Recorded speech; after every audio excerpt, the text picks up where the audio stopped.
From the Christmas decorated Hills family home.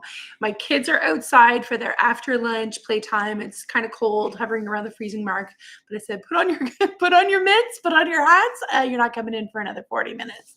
So when I've got 18 minutes left, plenty of time to do my weekly live. And what I have on my heart to share was inspired by a post in my Big Family Moms group just this week about other people's views of parenthood and how it can really drag you down. I know I can feel the vortex kind of like swirling whirlpool feeling and kind of getting sucked towards that, gravitational center of the prevailing cultural view of parenthood in our culture, which is pretty low. I just anecdotally growing up for me as what am I? Gen Z, I think I'm called. I'm born in 1978. So I'm 44 this year. And yeah, like my mom went back to work shortly after, when I was 11. And most of my peers growing up, both of their parents went to work.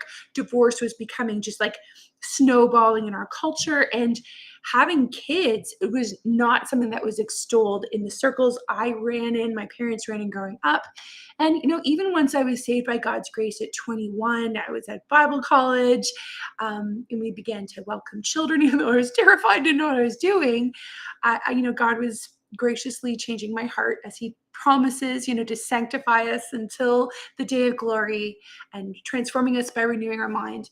I still had a really low view of motherhood. And even now, God's done so much changing my heart, my mind, and changing me from terrified of welcoming the blessing of children to now we just welcomed baby 11 last Christmas. Oh my gosh, she's going to be 1 this month. So, well, in a couple of days. And so I'm already in December mentally. So here I am looking at my window and I can see there's this Catholic church right across from us. Like my kitchen sink looks out over the parking lot where my kids like to bike and play. And the local schools, there's the 3 local schools are nearby. We call them the big schools because we homeschool. And so we got like the Catholic school and the public school and the other public school because there's a. Oh, hey. Okay, I'm going to get Ian to help you with that one, okay? No, I need you. Okay, then I'm just going to finish talking to my friends and then I'll help you. Okay, I'll be right with you. Do you want to wait? No. Okay, I'll be right with you. Just finish up with the little penguins and then I'll come help you, okay? I can't, but the penguins am doing. Okay, go wait in the bathroom and I'll meet you right there. Okay. All right, we have a little bathroom thing, but I think it's going to be okay. So I'm looking at the window and the schools, the teachers, and the parents come and park here because it's a big parking lot. I don't think it's locked. Try the doorknob. Eden, she's got a situation. Can you help her out? Yeah. Bring a pack of wipes then. Okay. Oh dear. Okay. I would normally help her, but Eden, thank you, honey, for helping. So I was going to share with you, but of course, you're like, oh, this is the perfect time. But then, okay, and then poop happens. So as the parents are walking by, not the teachers, but the parents are walking by, dropping off the kids, picking up their kids. I'll very often just happen to overhear conversations. So not like naming names or anything. I don't know these people personally. But sometimes I overhear some remarks that I'm just like, oh man, the kids are hearing that. And maybe you've heard it too, where parents will say, like, half joking, but half sarcastic. There's some element of truth to these comments of just like, ugh, why did we have 3? Should have stopped at 2, like my mom said. Just like, oh, this kid is going to be the death of me. And, and I get it. It's like the end of the day, you're picking up your kids from school. It's hot. You just want to get in the car, go home, get supper going. But those kind of statements are just like a snippet of a prevailing cultural view that is very predominantly negative towards parenting. And so whether it was your upbringing in the family you grew up in like me or just the surrounding culture, even in the church, there can be a lot of negativity, just quips and statements. My goodness, don't even get me started on like television, right? And movies and how it's presented as like the dad is always this total numbskull, useless male, and the female always has to take care of everything. And there's just very little representation, though I don't really love that word right now, of like together families. It's a rare and beautiful thing to have a television program or a movie, a contemporary one, that really builds up family as being a good thing, as having children as being a gift and a joy. Yes, there's work involved. Let's be realistic here. This is not for the faint of heart, nor is it for children, right? This is an adult level responsibility. That being said, it can really get you down. And I can find myself getting sucked into it too. And so I have a couple of tips today. What helps me not let it get me down, and kind of put up this bit of a force field, if you will, and I'm going to talk real talk, spiritual talk from Christian mama here, of just how to lift up my shield of faith, because otherwise those arrows, they sometimes can really cross over, and the flames can start to consume me. It's so easy to start complaining about my life. Listen, there's a time and a place to be real, to be honest, to take inventory, to like work constructively towards solutions of real world problems we deal with as big family moms. But I'm talking about that kind of drag you down, suck you down, where it's just grumble, grumble, grumble, complain, complain, complain. And if you're familiar with the Bible, God does not look kindly upon that kind of grumble, grumble, grumble, complain, complain, complain.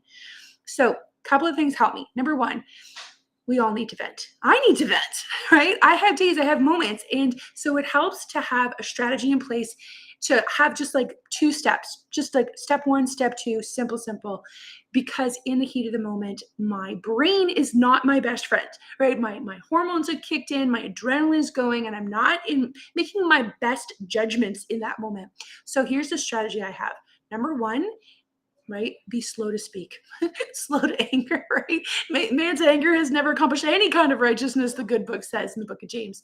So number 1 is like, just when I'm thinking it, zip it. I don't need, you have nothing nice to say. Well, I do need to say it, just not to the person right in front of me, especially if they are my own children, right? They don't, by and large, have any kind of ability to separate themselves from mommy's complaining and it being very, very personal and very effective, like very potentially damaging to their core psyche, to their sense of self, their value, like how God sees them, the truth. So it's just having a little maturity to recognize this is not the time or the place. But what is the time and the place? It's my prayer closet. I don't actually have a prayer closet, but I love that language of go to your prayer closet. Go to that quiet place where you pray. And for me, it's my wingback chair in my bedroom, my nursing chair. And so I have a time in the day that I carve out where it's just me and God alone. I don't even like my husband to be in the room. Like sometimes I pray out loud, sometimes I pray internally. I just like to be alone. I have 11 children. I'm an introvert. I love my alone time. So that's my prayer time. And that's when I can, let it all hang out. God can handle it. He can handle it however I say it. He can handle it if, I'm not speaking in the most flowery speech. He can handle it if I'm messy. I mean, if you've read the imprecatory prayers of David, when he's like, asking God to rip out the fingernails and kill the children of his enemies, he can take it when we're really, really messy. So he can take it. And he's actually the only one who can really, really take it. So go to God alone in prayer. Go to your prayer closet. You need to let that kind of stuff out because it builds up and it's going to come out. So, release valve. Let it out with God. It doesn't have to be fine. If you journal.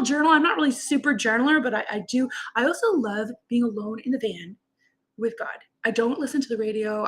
Sometimes I'll put on an audiobook or a podcast, but when it's just me and God, it's one of my favorite times is being alone in the vehicle because I don't get a ton of alone time. So I use that time to dialogue with God and just let some of this stuff out, right? Because it's got to come out. Second, have a confidant, someone you can talk to, you can be completely real with, and they're going to be good for you. They're not going to help suck you down further, right? They're not going to encourage you to keep going down that dark hole of grumbling and complaining, especially about parenthood and children. But they're going to listen patiently, maybe give you some wise advice, or maybe their best thing is just to listen and say nothing at all. You kind of rub your back while you barf. You know what I mean? And for me, that's my best friend on the whole wide world. My husband, we've been together since we were 18 years old, got saved when we were 21. And yeah, we made a life together. He's seen me at my best and my worst. He's been there for the birth of all of our children, the high times, low times, and Lord willing, we will live a long life together, and I look forward to the future. That being said, he's the one that I can talk to and be completely real with. And of course, he has a vested interest. They're his kids too. Sometimes we need to be like, I can just about tell you what so-and-so did today. So he's that person I can be totally real with. And he's going to encourage me. He's going to pray for me. Mostly he's just a great listener. He's going to just listen. And I feel better. I'm like, I got it out. Thanks for listening. It just validates that I'm feeling this. I'm going through this and I'm going to be okay. Right. Lastly, I guess it's not so much a piece of advice, but a caution. And I've spoken about this in my Big Family Moms group briefly. So I just want to touch on it here again. If you choose to vent your feelings or your frustrations, maybe the hilarious moments in the day, but also the very kind of vulnerable moments in your day, like, I don't know, one of the kids got into something, tore it all apart, dumped the entire Lego bin all over the living room, and maybe your house looks like the hurricane hit. Somebody got into, I don't know, the baked goods or something. It looks like a tornado hit your house. And you choose to share that, maybe, like me, you take a picture. I've got like 20,000 photos on my camera, or you want to share it to your social media. Maybe you're on Instagram or TikTok or Twitter or whatever, Facebook, right? Like I share mostly on Facebook. If you choose to share that publicly, I would give a word of caution. You maybe put a little caveat or a little statement, or maybe even reconsider if you're going to share it all. Maybe just like, I don't know, text it privately to a friend, that confidant, whoever it is, because they can laugh with you. They can commiserate with you. They can, like I said, metaphorically rub your back while you just let it all out. But if you share it in a public manner, especially on social media, not everybody has a very high view of parenthood or of children. And some people are judgy. Have you noticed? Especially in big families. We already have enough, maybe, I know I do, unwanted attention on my life. It's taking me many, many years to develop the resilience, the sense of being very grounded in God's word, grounded in myself as a person. I love my 40s. They're so much better than my 30s. So anyone who's in your 30s catching this, because in my 30s, I was just working out, just like, that's when we had the big shift. We started welcoming big family. Kind of our crazy point was when we welcomed baby number 5, because there was no way that was an accident. It took me a good couple years before I didn't get instantly offended or all like, I don't know, like, just all churned up internally when people would say something or I would read something, especially when it got personal. But now in my 40s, I'm so much more just confident. Like, I don't care what you think. I care what the Lord thinks of me and my husband. And really that's pretty much it. Unless a very dear Christian close to me. And then of course I will, like it says in the good word, I'll consider what they have to say if they have a word of correction. But ultimately I'm going to line it up against the word of God, and I'm not going to let other people's negative views get me down. That being said, I don't share my vulnerable moments in public media. I very rarely would even share them in a big family moms group or any moms group. If it's a homeschool group, I'm part of a couple of those. And if I do, I might post anonymously, right? It's not because I'm ashamed. It's just like discretion. I do not need to invite in a public forum where people know me, especially people like my family, my not Christian family, who are all, it just feels like they're waiting to pounce, right? See. I don't need to give fuel for that fire. So be circumspect in how you choose to share publicly. Even if it's like funny, but it's like funny, not funny, just use some discretion. Maybe don't share it publicly. Maybe just share it with someone who is got your back. So I realize that I cannot change society overnight, but I can make a huge difference in my own home and the way that I speak to my children, the way I speak about my children, just even the way I speak about marriagehood and family. They're listening. Like little kids, they're always going to like me, like they know when you're saying something you don't want them to overhear. Well, they hear everything. Somebody with 11 children, like the walls have ears, right? Somebody's going to be listening to something. It's very rare that my husband and I are like, go to our room, lock the door, and then we can have a very private hush. Sometimes we'd be like, lower your voice, right? If we're talking about something, if someone in particular, would just be mindful, because that conversation, not for them, it might just be for us as parents. And I just want to share with you, because it's helped me, and I didn't have anybody to talk to in the early days, but like, how do I do this? It's hard enough trusting God on the road of welcoming children, all of what that means physically, emotionally, financially, mentally, and all of that. And then you encounter other people's opinions and the larger cultural view. It can be a lot. But if you've got a strategy in place of like where you go when you feel your warning signs that you like, I need to get some stuff off my chest about these kids and just the reality, vent it in private, vent it with someone you can trust. And if you do want to share it, like in my Big Family Moms group, link below if you're not part of the group already, I would encourage you to consider maybe anonymously, right? Maybe you just need to get a couple things off your chest so we can all rub your back, like to say, girl, I know, I get it.